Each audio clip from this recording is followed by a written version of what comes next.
Okay, well, my name is Alfonso Abuehi, and I'm the Dean of the School of Business. I'm so delighted to introduce our speaker today. He's a gentleman whom I've gotten to know for the last few months since our encounter, our meeting at the Metro Atlanta Chamber of Commerce. It was a pleasure to sit next to him for breakfast. It was a luncheon, actually, and it was wonderful.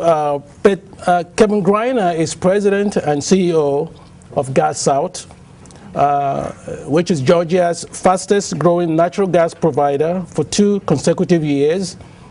Gas South provides natural gas service to approximately 250,000 people, actually residential customers, business and government customers in Georgia. Gas South is a community-based energy provider that strives to provide its customers with the best value for their energy dollar through a combination of great rates, outstanding customer service, and community engagement, which is why obviously he's here today. Kevin has served as the company's president and CEO since it was formed in 2006. Since its inception, Gas South has grown its customer base by over 50% while steadily increasing its earnings through innovative programs and disciplined financial management. As you all know, that's part of what you're going to do when you graduate. You're going to be astute financial managers. Kevin has over 12 years of experience in the energy sector. His prior experience includes management positions with Southern Company. He has also worked at Enron Corporation, including a 2-year overseas stint in Germany. He holds a Bachelor of Business Administration degree from Wesleyan University, as well as an MBA and MS from the University of Michigan. He holds leadership positions in numerous business and community organizations. He is an officer of the Georgia Chamber of Commerce and would chair the Healthcare Policy Committee in 2011.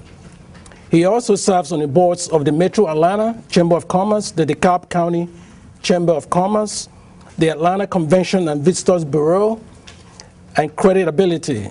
Kevin is also serving as a 2010, or just served as a 2010 chairman, past chair of the United Way campaign in Cobb County, and was a co-chair of the 2010 Evening for Hope event of the Society of St. Vincent de Paul.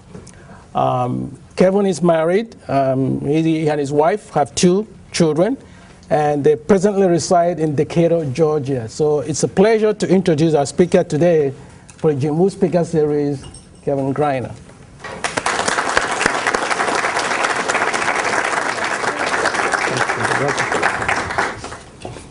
Thank you, Alfonso, for the nice introduction. I appreciate it. It's great to be here with you all today. As Alfonso mentioned, I was an MBA student myself. I assume there are quite a few folks from the graduate program here. Did that back in 1998 and graduated, so it's interesting to now be talking from this side as opposed to talking in the or listening to the lectures that came through over at the University of Michigan. Alfonso did a real nice job of kind of giving an overview of what Gas South is about and what we do, and I'm pleased to talk a little bit about growing and managing during tough economic times. We've come through one of the toughest economic periods that anybody, I think, in this room can certainly remember. 2008, 2009 were obviously very, very difficult times for a lot of businesses, for a lot of consumers. It was the first type of period that we had had probably since the early 80s where you saw that type of downturn. And I thought it would be interesting to talk a little bit about how do you manage a company and what sorts of strategies can make sense when the economy goes through such a period. Because for us, we actually experienced a period of phenomenal growth. Some of that I would say is circumstantial, some of that's having good foresight into what's going on in the economy. Some of it, quite frankly, is a little bit of luck that you get as far as what goes on within your individual industry. But I thought it would be an illustrative topic to go through and to talk a little bit about. Just a little bit about our business. And Alfonso mentioned we're a natural gas provider in Georgia. Hopefully we have a few Gas South customers in the audience. Anybody? All right, good. I appreciate your business. And those of you that still live in the dorms, make sure you choose us once you're in your first apartment or in your house. We would appreciate your business too. We're a little different in Georgia because the gas industry is fully deregulated. Individuals, businesses, anybody in essence that receives natural gas service on the AGL pipeline network, which covers the majority of the state, all of those folks have the opportunity and in fact the obligation to choose a natural gas provider. There isn't a default choice. It's very different from, say, electricity in Georgia, where you're going to receive service from Georgia Power or one of the electric membership corporations that have a territory that's franchised and entitled to them to serve customers. In our gas market, it's wide open competition. We compete with 8 other companies for customers across the state. We serve customers, pretty much anybody who has a meter. So whether they're a residential customer in a single family home, in an apartment, a large industrial customer, and virtually anybody in between are customers that we serve in our market. So we have a true competitive service business, if you will. Let's talk a little bit about how not to grow during an economic crisis first. I found this to be interesting. It says, if it gets much worse, we may be forced to make reliable products and provide good customer service. You can see the guy here with the everything going down. And I think a lot of companies did feel that way back in 2008, 2009. Certainly if you weren't well prepared for what was going on, you were going to be in big trouble. A thriving economy can cover up what I would say are a multitude of business sins. If everything's going great and people are spending money and buying things, less well-managed companies can kind of scrape by and can continue to do okay. Not great, but they can continue to do okay. Once you see a real downturn like the one we saw in 2008 and 2009, there's an inevitable shakeout of a lot of the less well-run businesses, a lot of the less well-capitalized businesses. Now, some of those negative impacts I would say are circumstantial. And what I mean by that is that they may be greatly influenced by the business you're in.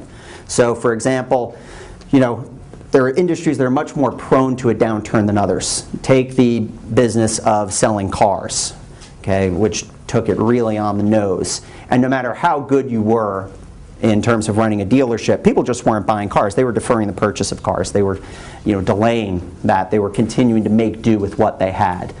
And really that was about doing less badly than many of your other competitors and just holding on. There are some industries, on the other hand, that I would say are a little bit more insulated, and we'll talk a little bit about that today as well. But in any case, I think it's very important that in a downturn you make sure that your business is very well prepared and has a good contingency plan in place. And I'd say that many businesses, in my experience, didn't. And while that's somewhat surprising, when you consider that we really hadn't had a major economic downturn since probably the early 1980s, in some ways it makes sense. None of us had really lived and managed through what we had seen or anything remotely close to it in 2008 and 2009. So there were a lot of businesses, I think, that did get caught flat-footed. And all of a sudden, all of these problems surfaced, whether it was access to capital, whether it was being able to market to customers profitably, all sorts of things really created major problems, sales going down, etc. So I think that it's very important that you have a contingency plan that's certainly better than the one that you see here. So let's talk a little bit about what happens during an economic downturn. And behavior really changes. You really see your various constituencies as a business change behavior. And I kind of put them down into 3 categories: customers, vendors, and competitors. Okay? And think for a minute about how the behavior of some of these folks might change. And I'd like to throw it out to you all. Let's take the first category of consumers. How do you think consumers react? When the economic downturn is really bad, times get really tough, what happens to consumers? Customers. Yep, they spend less. They definitely spend less. And I would say they defer the purchase of anything that they can, right? If you can say, well, I can do without a new car for another couple of years, you're going to do that. Similarly, I would say that if you can simply do without, so consider going out to eat. That's an easy thing to cut back on, right? It's a luxury. It's one of these things that you could certainly do without. It's certainly not a required good that you need to buy, consume, purchase. Other thoughts on how consumers change? And let me just see anybody who's got an idea, a show of hands on that. Anybody? Besides spending less? Yeah? You substitute goods. Yeah, you do substitute some goods. That's a great point. Give me an example. Well, you buy more generic brand. Mm-hmm. They may use a particular cleaning supply. They may get one that's more reasonable, like laundry detergent, dish detergent, something like that. Right. Try to save a buck anywhere they can. Yep. And a corollary to that is I think consumers become much more value-oriented. Even broader speaking. So there's a substitution of goods, but everybody now is suddenly motivated to look for a really better deal. In the past, you may have said, well, I get this service, but it's fine. I've got the money, and I don't really want to change. But in our industry, suddenly you had people that said, let me take out that gas bill, see what I'm paying, because I'm not sure I've got the best deal right now. What rate plan am I on? Am I on a variable rate or am I on a fixed rate? Do I have budget billing? Maybe that would make it easier for me to manage my finances. So suddenly we saw a lot of people really look at their bills, really get involved to say, well, how do I get better value? How do I save some money while still maintaining a good level of customer service? Other thoughts on customer behavioral changes? Anybody? No? Anybody else? How about, what do you think the attitudes are of customers towards business in general during the downturn? What do you think happens to people? Yeah? If we know that it's an economical downturn, we know that we feel as though the business more inclined to need us. They need the customers, and they need our business more. Mm-hmm. We can afford to be more selective. Absolutely. Yeah, I think there's a shift of power that goes to the consumer. And I'd say it even goes beyond that. I think that some consumers become much more mistrustful of business. And we saw a major crisis in confidence, I would say, not just in our industry, but really across the board, where people felt like businesses were the ones that caused a lot of this crisis. And reputationally, I think a lot of businesses certainly suffered as a result of that. So customers become a lot more mistrustful. They become a lot more skeptical of business. And as we talked about, they're much more willing to search for value. Okay, any others? You guys got most of the ones that I thought of as it comes to customers. On this next slide, we talked about customers stopping buying things or deferring the purchase of things that they could buy once the economy gets better, becoming more value-oriented, becoming mistrustful, skeptical of business. And this fourth one, which we didn't discuss, that I'd say is important too, financial difficulties. Okay, a lot more consumers now can't pay for the services that they used to be able to pay for. They've lost their job, they've incurred financial hardship, perhaps they can't pay their mortgage any longer, and that has ripple follow-on effects through lots of different service categories that they may be receiving. So we experienced a situation in our business where customers had more trouble paying their bills over the short term. But what's interesting is that the effect of an economic downturn is that customers retrench, and actually savings rates went up, right? Everybody read about that, and sometimes a lot of people were actually surprised. You saw negative to zero saving rates in 2007, 2008, which basically meant customers were spending on average just about everything that they earned. They weren't putting anything away. And then paradoxically, when things get really bad, suddenly they start to save money. How do you do that, right? Well, you do it because there's this renewed focus on I'm only going to buy things and I'm only going to take credit out for certain things that I am confident that I can pay for. And of course, there's also the effect of people are really forced into it. So even if they aren't making those decisions on their own, capital providers, i.e. the folks that provide consumer financing, are no longer willing to extend credit. So it's kind of a push and a pull effect. Consumers become more attuned to the fact that, gee, I need to get my own financial circumstances under control. I need to build my own personal balance sheet to be in a much more stable place. And then you have the capital providers who used to fuel all the overspending saying, and we're not going to give you the money anymore. Okay?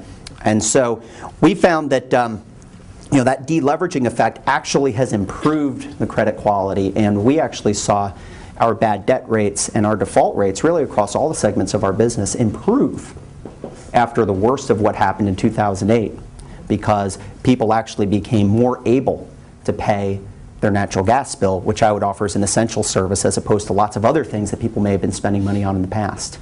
So kind of interesting, and definitely not something that you'd normally think would be the case. Okay, let's talk about vendors. What do you think? How do you think that the vendor community reacts? Okay, all of us, we have companies that we do business with. We spend money with them to keep our business going. What do you think their overall attitude is? How does their behavior change in a financial crisis? Thoughts on that one?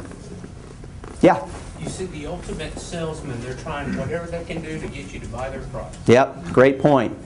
There's this desperate, I've got a deal for you. And some of those deals are really good. Okay? But there's definitely this push towards, I need to get more product out the door, more service out the door because I'm experiencing weakness across many parts of my business. Yeah? I think sometimes the vendors can also be skeptical of the customers they're serving too, especially if they're in a service business. They're not sure those customers are going to pay them. Right. Yeah, great point. So you have a lot of, so the vendors are looking now at you and saying, well, are you going to be able to pay me? Just like we're looking at our customers and becoming potentially more selective in terms of who we're willing to serve. Our vendors are looking at us and saying, well, what kind of condition is Gas South really in? And that it's that breakdown of trust that extends beyond just consumers. It really goes into the entire business community where nobody's really sure where everybody stands. Any other thoughts on the vendor effects? And then, just like the slide said, I think the vendor's more inclined to get better customer service too.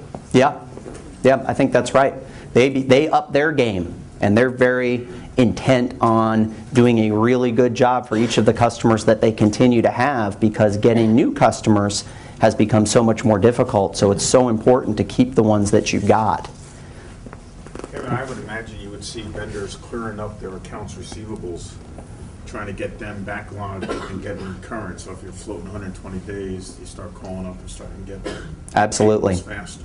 Yep, you saw that. And even better, if you're willing to pay up front for certain assets, they're real interested in that for two reasons. One is it mitigates that credit question and issue that they've got about businesses that they're doing business with.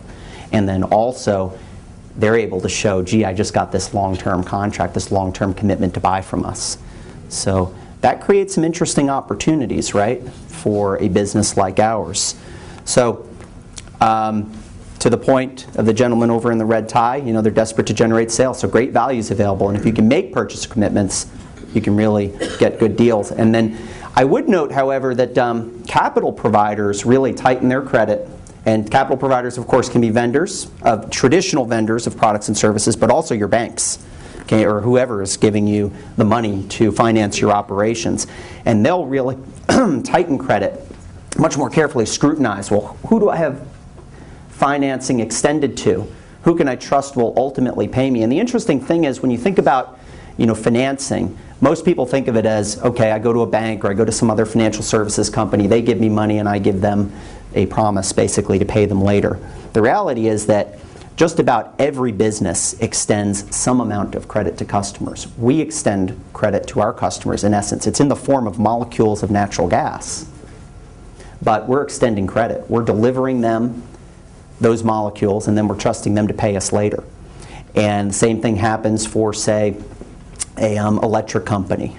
Same thing happens for business-to-business transactions. Like when we buy advertising, most of the advertising that we buy, we pay for either after the advertising has been delivered or after some portion of it has been delivered over some time period. Okay, so everybody is looking at that and saying, how much exposure do we have to different customers?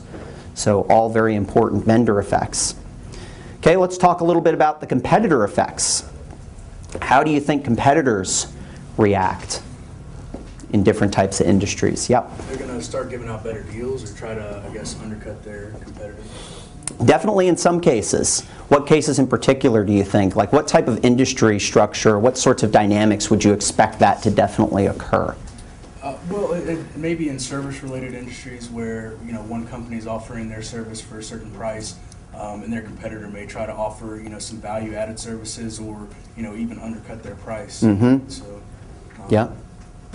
I think that's definitely a situation that you see. Other thoughts on competitor effects?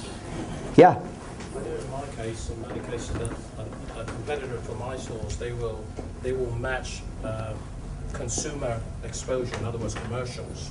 They will match commercial for commercial, commercial for commercial, and they will undercut. In many cases, I think you mentioned that they'll undercut price. If I sell mine for $5.99, they'll sell it for $4.99 with an incentive. Yeah. So there's a lot of competition in that respect. I noticed they do that, and by the way, you mentioned one other thing, if I may. You mentioned that about credit. In many cases, I don't think a lot of people know that another way to instill credit for, if you're opening a business, you can use your inventory inside your store as a means of credit. Mm-hmm. You can also use your portfolio. I didn't know that.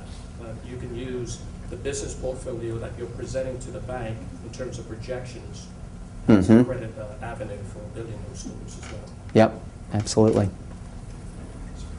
Price matching, Walmart's doing it right now. They're taking whatever's the lowest and they'll match it. Right.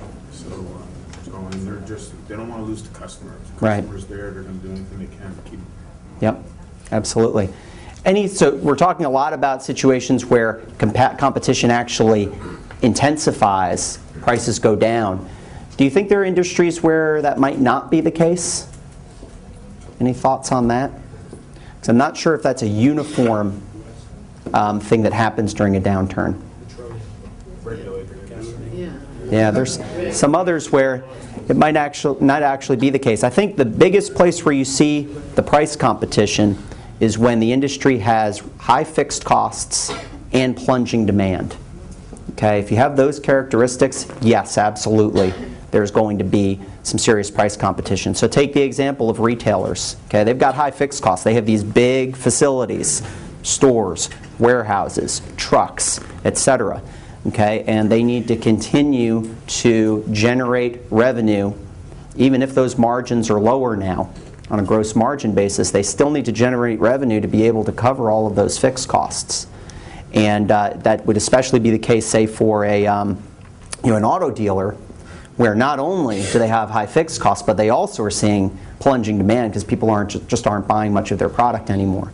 So there you're going to see real price competition. You're going to see everybody trying to maintain their share of a shrinking overall pie.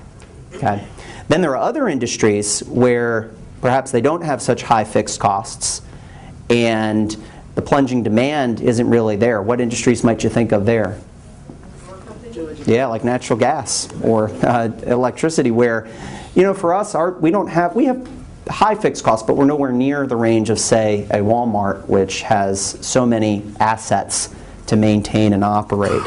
And certainly we didn't see a big reduction in demand for our product because people were going to continue to use natural gas. You can't defer the purchase of it. You might be able to use a little bit less, but there are limits to really what you could do there. So for us, I think we saw a little bit of a difference, where we didn't see as much competition as perhaps we might have in other industries. That's why it's always important to look at your industry that you're in and say, well, how's behavior really likely to change? And it may be different. You may get different answers depending on the characteristics of your industry, the overall competitive structure. Yeah? Would the airline industry fall into the fixed category? Yep, and you saw a lot of airline price competition. The countervailing effect to that was the high oil prices, which continued to stay pretty high, although they did plunge during the beginning of the recession. So you did see them, also offering some very, very good deals. So another good example of an industry which really saw some huge price competition. Yeah. One that really didn't have a lot of competition, I would say, would be with alcohol and tobacco. Yeah. Prices definitely rising. Yep, absolutely. Yeah, those guys did better, during the recession than many other industries too. They did. It's like, demand for their product was still there. Not a lot of high fixed costs. So, case in point, right? I mean, those were industries that get insulated from the worst of an economic crisis much of the time. I think I had one other hand too. Is it yours? No? No? Okay. So all important points, but always important to look at the differences in competition.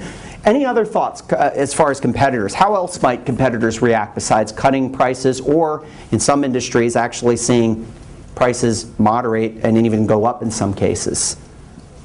Yep. When they're trying to entice you to a longer contract, you see a lot of companies maybe offering other incentives, so therefore you go from maybe a year or 6 months to maybe 2 years. Yep. Try to lock you in longer. Yeah, we did see, for competitors, some lengthening of contracts if they had the credit to be able to do that, because that requires, more credit to be able to hedge the risk of those longer term contracts in our business.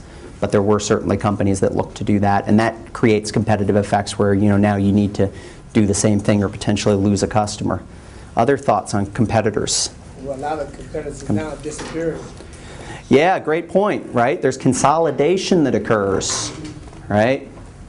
Some competitors say, well, I can't really make it anymore, and I need to put myself on the market. So it's that Darwinian effect that it really occurs during an economic downturn, where the weaker don't make it, the stronger survive, and therefore, there are some opportunities that come on the market that you can look at. Acquisitions become much more important and available. In electronics right now, like you can see, like yesterday, Apple, they sued Samsung for the Galaxy S Tab because they took like the icons and everything. So they are working on their creativity and originality in the way that they do everything. Mm-hmm. So competitors will sue each other more for their creativity, just to keep it for their own, to be able to get their own shares in the market. Mm-hmm. Yeah, maybe some more aggressive stances towards intellectual property. Again, because there's fewer new business opportunities available, so you really got to defend and hold on to what you've got. Other thoughts on competitor effects? Yep. Within the companies, when they start seeing a downside, they start downsizing some of the products that they sell, like Walmart. They might say, we don't sell enough of this product, so we're just going to discontinue it altogether. Yeah. To try to save money. Yeah, that's another good point. So there's consolidation of the number of competitors, but also competitors are going to focus more on what are their core businesses, what are their core products and services, and eliminate the ancillary stuff that really doesn't make a lot of sense.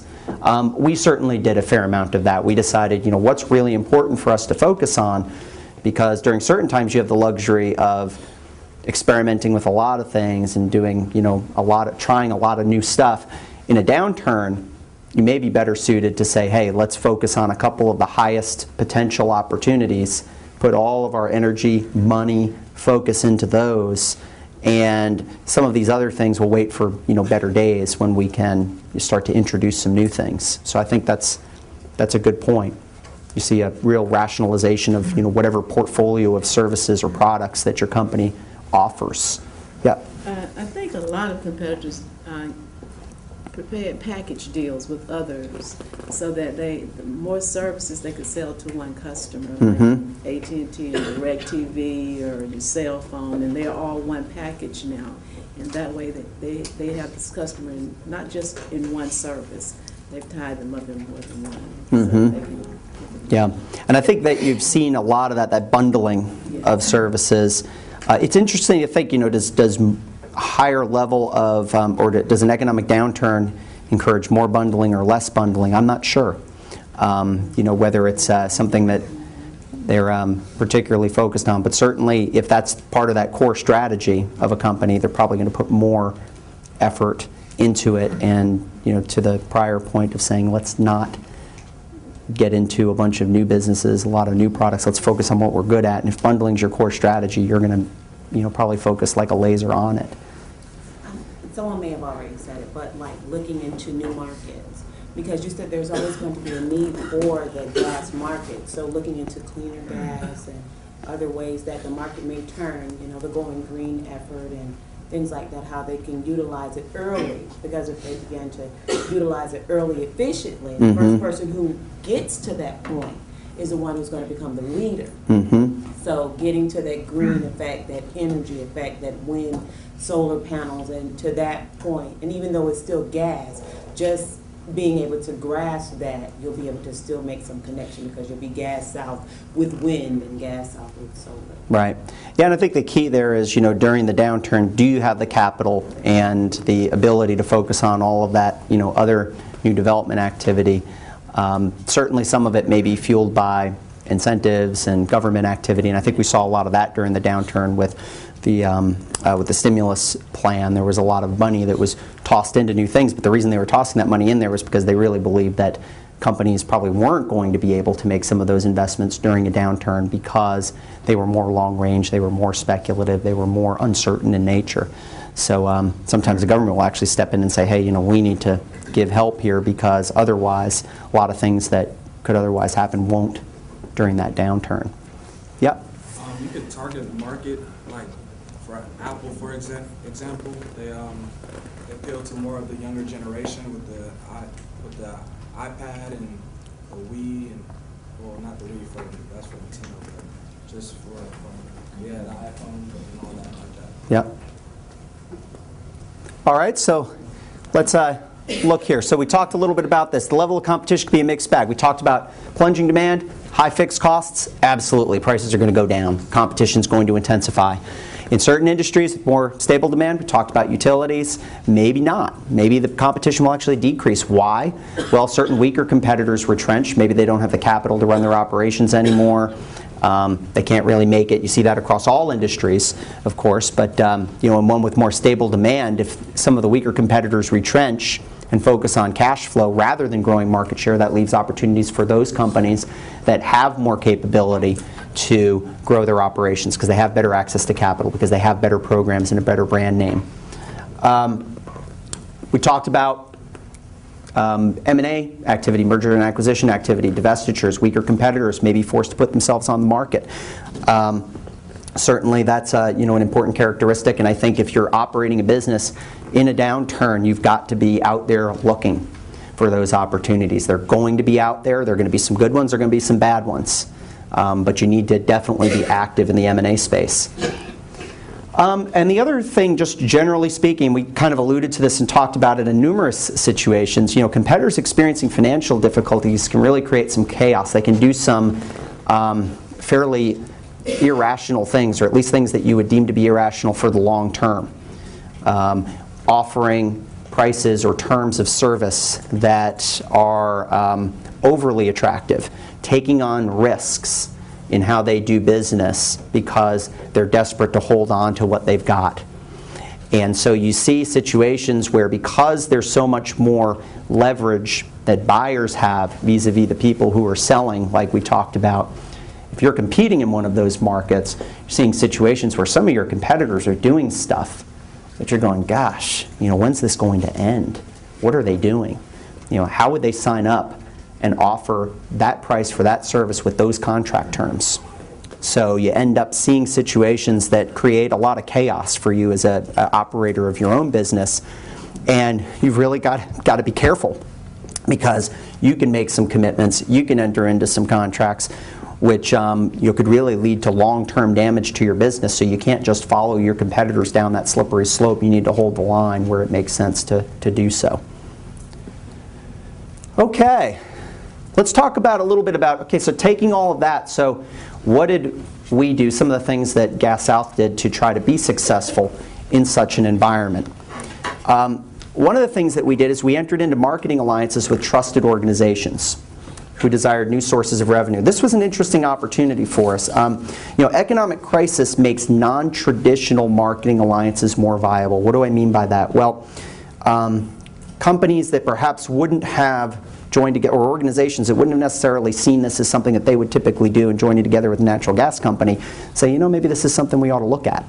So for us, we developed agreements with utility providers, mostly with electric membership corporations and with some municipalities who operated electric and water systems and that sort of thing, to upsell gas self-service to their customers. And we provide a discounted rate to their customers. And those programs have been real successful. And for municipalities in particular, they're all looking for other ways to generate value for their residents, other ways to grow revenue themselves. And so that created a really nice opportunity that may have not existed in a more kind of business as usual economic climate.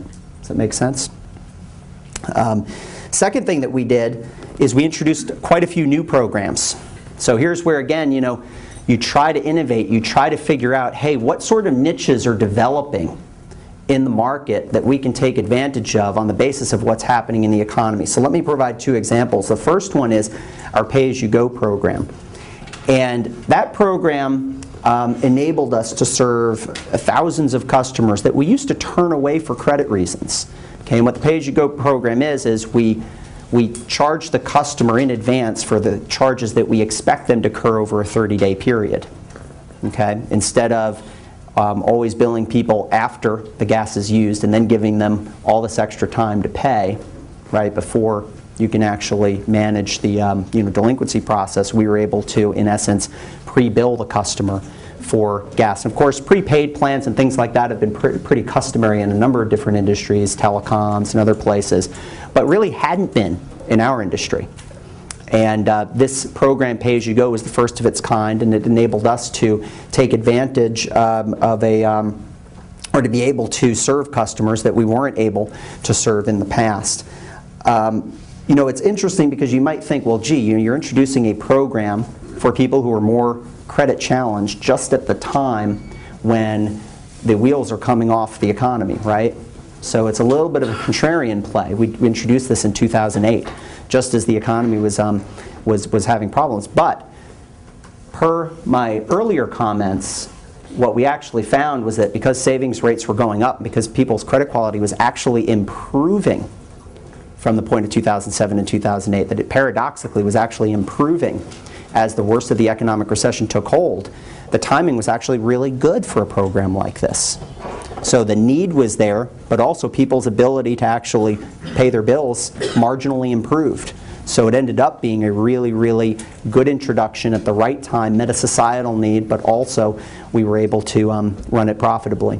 And we were proud of this program. We don't charge deposits to customers. So typically, if somebody's credit challenged in our industry, they're having to pay a large deposit. Pay-as-you-go, we were able to eliminate the deposit requirement because we'd reduced the amount of exposure that we had, and we were able to offer very competitive natural gas rates to underserved populations. So that was a good example, I think, of something that really came out of an economic crisis, and really was a good timing for that. A second program, our REO program. REO stands for Real Estate Owned. Foreclosures began to really ramp up and increase, right? In 2008, 2009, we're still in the midst of a huge foreclosure crisis, okay, where people are vacating their homes. Well, what happens after somebody vacates their homes? What do you think occurs? Utilities stays on. Yeah, utilities stay on, and who manages them now? It's usually the realtor. They're doing it on behalf of a bank, okay?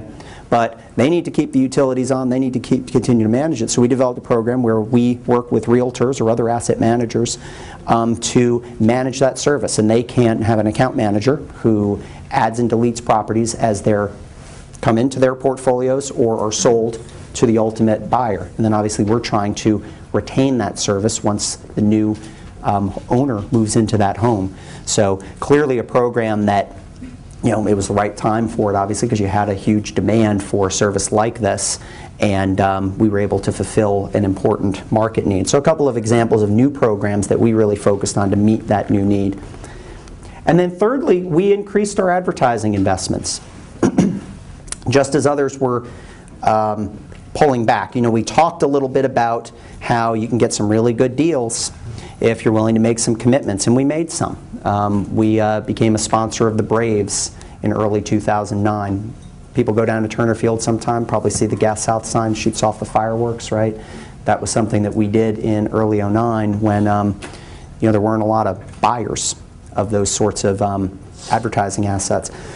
We also really ramped up a lot of our direct marketing activity. It's perfect timing for it for several reasons. One, energy prices came down.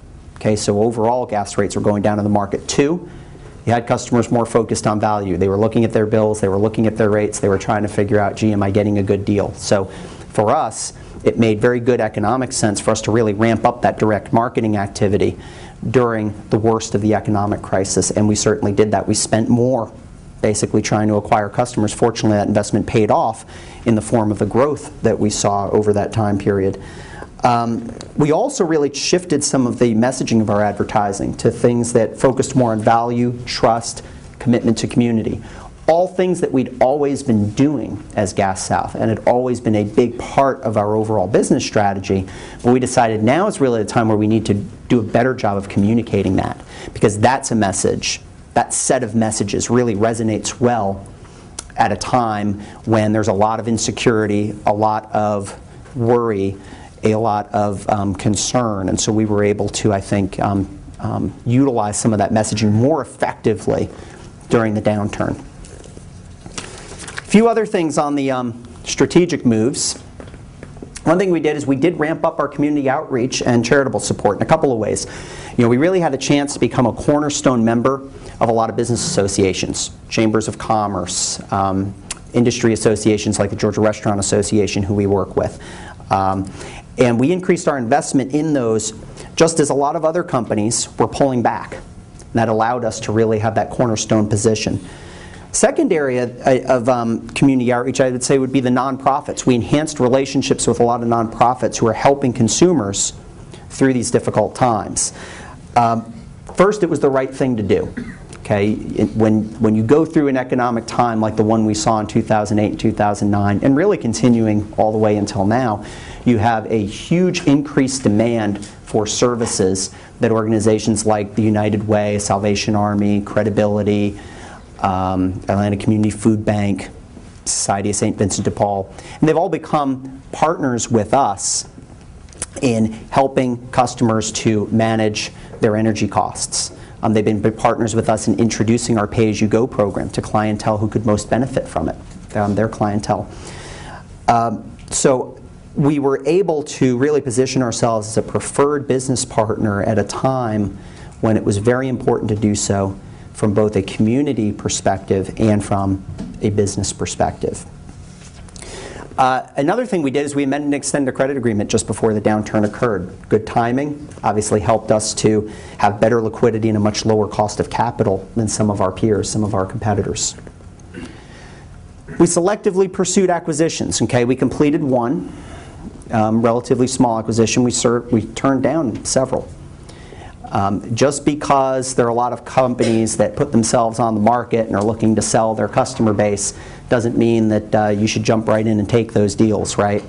And there were several that we really steered away from because we just didn't like the quality of the book of customers. It just didn't look like a very attractive arrangement. We weren't confident that the company were managed in a way that would allow us to pick that business up and run it effectively ourselves. So you do need to be careful. You don't want to make the problems of a failed competitor your own problems. Very, very important in a downturn because there will be a lot of those. And then finally, we communicated very proactively with all of our constituencies. How did we do that? Well, we held and continue to hold monthly employee meetings to describe what's going on in the business. So our employees really have a good sense, up to date, of what our challenges are, what our opportunities are, what our successes are, what some of our failures have been. Okay, we try to be as open book as we can about some of those things. We also did a lot of communications with vendors and capital providers and customers to make sure that they understood that we were financially strong, that we had very strong liquidity, and that we weren't a company that was going to fail during this crisis. Okay, because I think it's very important that you proactively go out, because if they don't hear from you in an environment like we saw in 2008 and 2009, the seeds of doubt are sown in people's minds. So it's extremely important that you articulate what your business strategy is and what your financial standing is, and we did that many times over the course of those 18 months to 2 years. All right, so in closing, and then I'll take any questions that you all may have, lessons to consider during the next downturn, because there will be another one. We all hope that it's 25 years from now, like the time between 1981 or 2 and 2009 or 10. But yeah, and you're right. We do still can see. We certainly see a lot of the continuing effects in a lot of places, but certainly things are better now, right, than they were in 2008, 2009, early 2010. So that's good. But this was a long, prolonged downturn. I think there were some lessons learned, both personally and business-wise. First thing is, know your business and personal exposure to a downturn. Okay, we talked a little bit about the industries and product lines that are better insulated from a downturn than others. Certainly, that can create an opportunity for you to say, gee, where do I need to be personally? Where does my business need to be? Where do we need to be focused on to be able to manage through inevitably hard times? Okay, and depending on that appetite that you have for risk, adjust accordingly, both at the business level and at the personal level, depending on what organization you're working with at that time. Second thing is take advantage of those unusual opportunities that do exist. I think that creativity, innovation, and execution, really strong operations are critical competencies during a downturn. And if you can contribute in those areas, I think you'll do well personally, and I think the businesses that you work with in the future will also be very successful. Big market changes, you can see, they're likely to occur during those booms and busts. Business as usual kind of bump along and things are happening, but when you have these big market dislocations, they create some extraordinary opportunities for businesses and for the individuals working within them. And then the third point I'd say is, paralysis. It often occurs in a downturn. We talked about how everybody retrenches. Everybody doesn't want to do anything. Everybody's kind of looking around saying, well, when's this going to get better? But there are these extraordinary opportunities for the individuals and businesses who buck that trend and say, well, things are going to be different when we come through this process. And there are going to be new industries, there are going to be new opportunities that form, and positioning yourself for those is a really exceptional opportunity, one that you won't see during other economic periods. So consider making some bold investments, and then for the truly brave and bold at heart, a downturn's a great time to make a career shift, maybe within the company that you're working in, maybe going and seeking out something else, maybe doing something entrepreneurial. They're all, extraordinary opportunities that go on during those periods, and those can create some interesting opportunities for you. And with that, I appreciate the opportunity to speak with you all, and I'd be happy to answer any questions.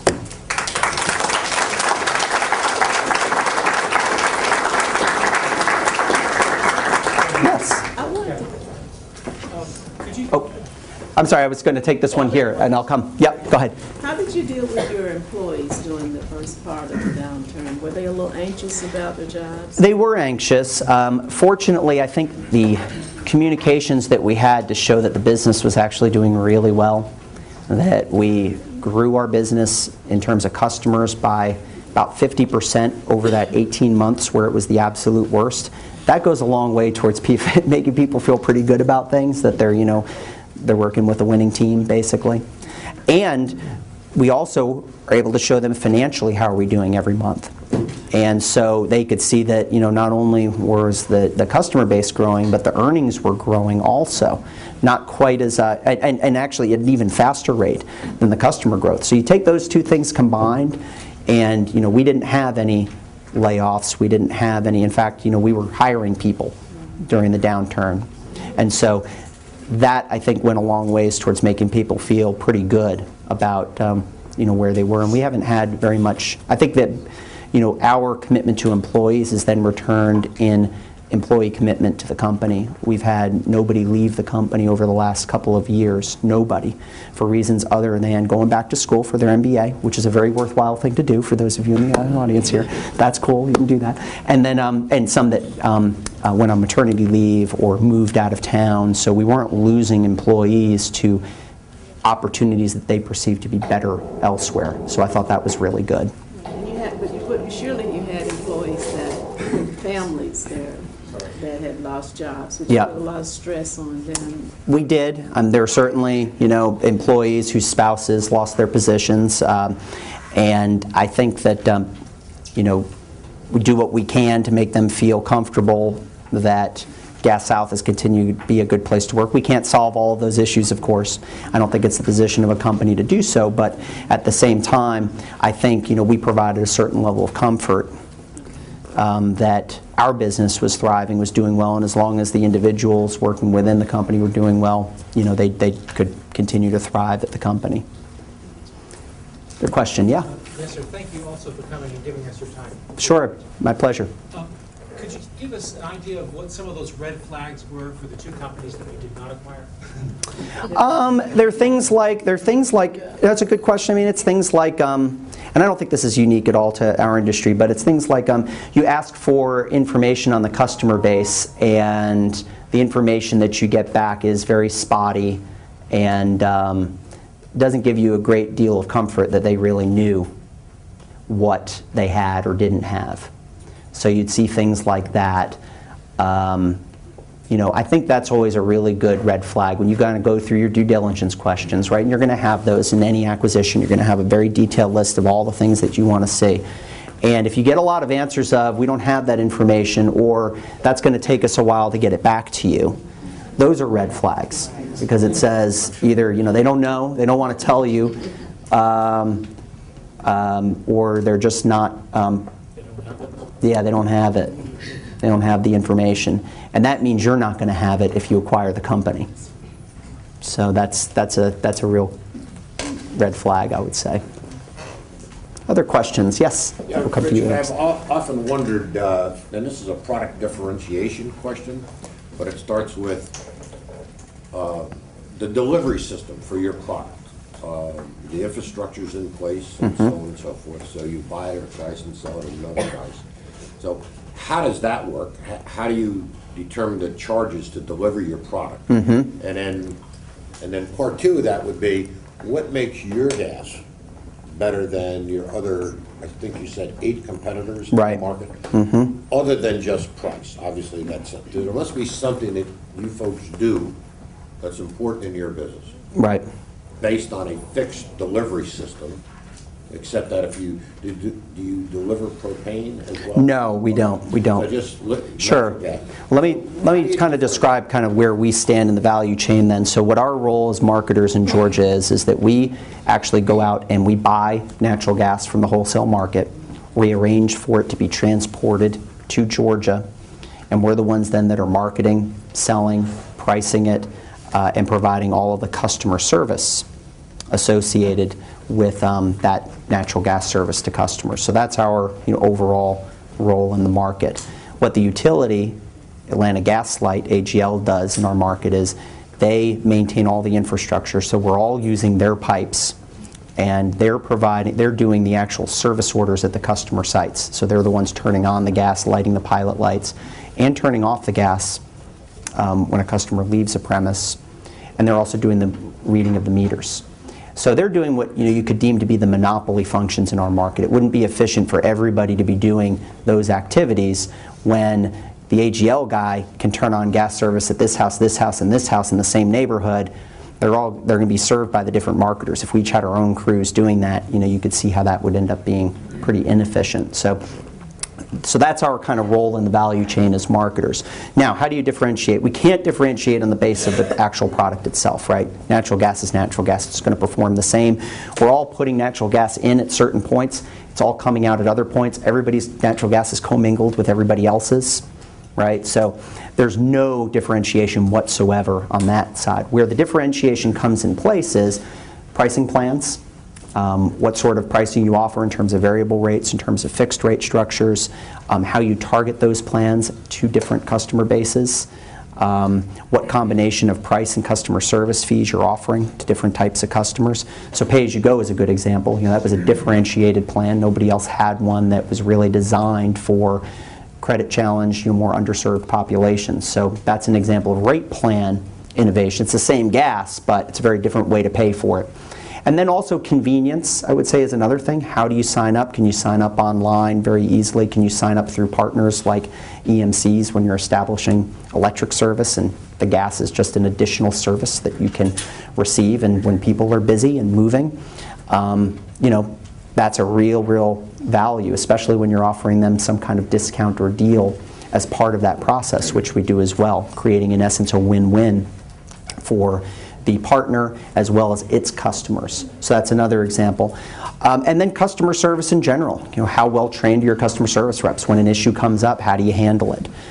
Each of us have our own philosophies and our own call center operations, and we try to, you know, offer as the best customer service we possibly can. And then I'd say a fourth area is community reputation. You know, we really see ourselves as a community energy provider.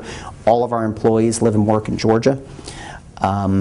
We're a locally owned and operated company. We think that's important as a utility company. There are a lot of our competitors that don't share those characteristics. They're run in other places out of state. Nobody ever meets anybody associated with those companies as a result. So I think that's important, being out in the community, being embedded in what's going on in the various communities that we serve.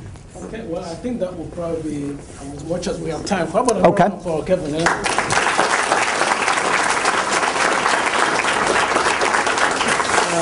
Kevin, I'm so pleased on behalf of all of the students, our faculty. This is a little token of appreciation for your visit today. So I hope you'll display it prominently. And absolutely. We look forward to a relationship with you, and thank you for your friendship. Okay, thank you very much. Thank you, everyone. Appreciate it. One more. I'm sorry, John. I just want to put don't take my thunder, man. Okay, that's okay. Hold on. Did you all enjoy this Springs and Kingwood speaker program? Yes. Terrific. How about a round of applause for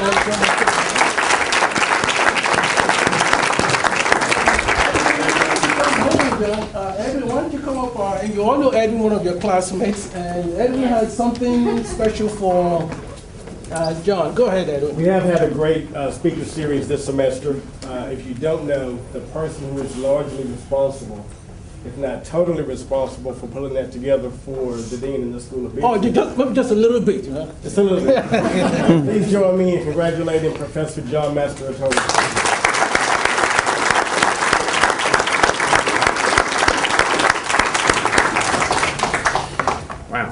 What a surprise. On behalf of the students, faculty, and staff in the School of Business and the dean, we'd like to receive this small token of our appreciation. Thank you very much. I got to read it.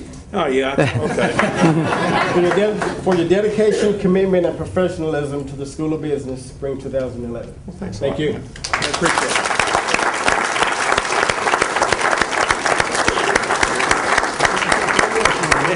it. Well, I was going to thank you for coming, but I think that was all taken care of. I really do appreciate all the attendance we had. We had some very good record breakers, and we have a good slot I'm working on for the spring already. We got that booked, so we're moving forward, and I really appreciate all your efforts. And thank you for coming again.